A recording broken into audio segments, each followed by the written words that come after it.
Per la quarta e ultima batteria stanno per scendere in acqua Isacco Danieli in corsia 1, Jacopo Nicolò Formentil in 2, Andrea Polo in 3, Davide Agnolin in 4, Nenad Giudicic in 5, Nicolas Bottoli in 6, Francesco Della Mea in 7, Lorenzo Mucciarelli in corsia 8.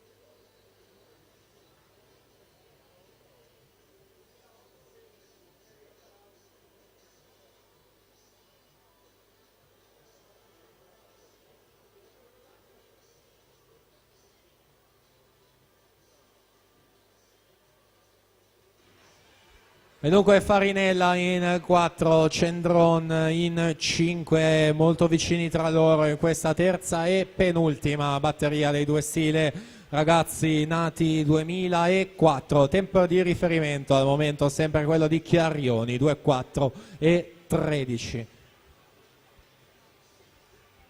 Miglioramento visti i passaggi non arriverà e dunque vediamo in quale posizione si collocano questi due atleti. Aumenta il ritmo Riccardo Cendron negli ultimi 50 metri e dunque a lui va questa vittoria 2,06 e 0,9, terzo nella classifica generale, Farinella quarto nella generale 2,8 e 12. Al via abbiamo la ultima batteria, la numero 4.